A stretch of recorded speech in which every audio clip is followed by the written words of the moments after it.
গত রবিবার আমি এবং আমার ইমিডিয়েট বড় বোন উল্লাপাড়ায় গিয়েছিলাম আমাদের সবার বড় বোনের বাসায়। উনি পড়ে গিয়ে হাত ভেঙে গেছে, তাই ওনাকে দেখার জন্য গিয়েছিলাম। বাড়িতে ঢুকতেই অনেক স্মৃতিকথা মনে পড়ে গেল। অনেক শখ করে এই বাড়িটা বানিয়েছিল আমার বড় দুলাভাই। বাড়ির ভিতরে আধুনিক সব ফার্নিচার দিয়ে সাজিয়েছিল, আত্মীয় স্বজন দিয়ে সবসময় ভরা থাকতো এই বাড়িটা। এই বাড়ি থেকেই কিন্তু আমার বিয়ে হয়েছিল। সেই সব কথা মনে পড়ে গেল।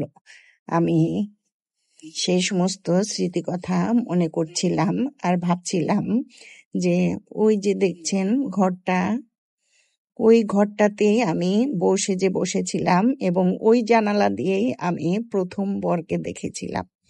আর এই যে এই পাশে ঘর, এই ঘরে বরকে বসানো হয়েছিল। বিয়ের দিনের সেই সমস্ত কথা মনে পড়ছিল। ধীরে ধীরে ভিতরে ঢুকে পড়লাম। এই যে দেখেন, এটা ছিল আপার ঢেকির ঘর। এখানে শখ করে আটা কোটা হতো। পান গাছটা দেখে খুবই ভাল লাগছিল। তো যাই হোক, ভিতরে ঢুকে দেখি আপা আলহামদুলিল্লাহ ভালো আছে।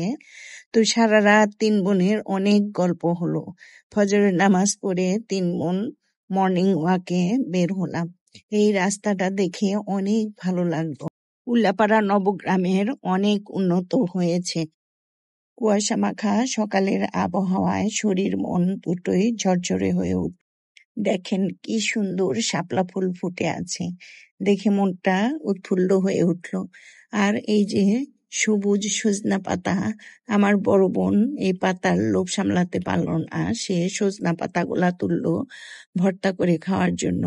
আর এইটা হচ্ছে আমার বোনের চালতা গাছ। দেখেন কি বিশাল চালতা গাছ, অনেক চালতা ধরেছিল, কিন্তু লোকজন সেগুলি সব তুলে ফেলেছে।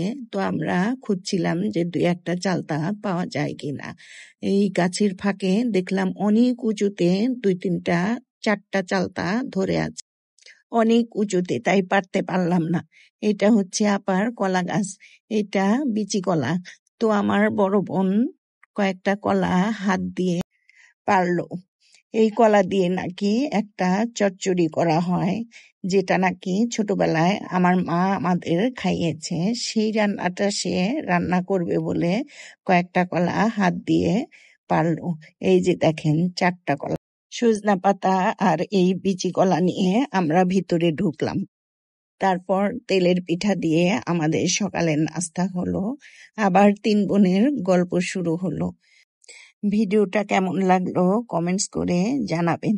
সবাইকে অসংখ্য ধন্যবাদ।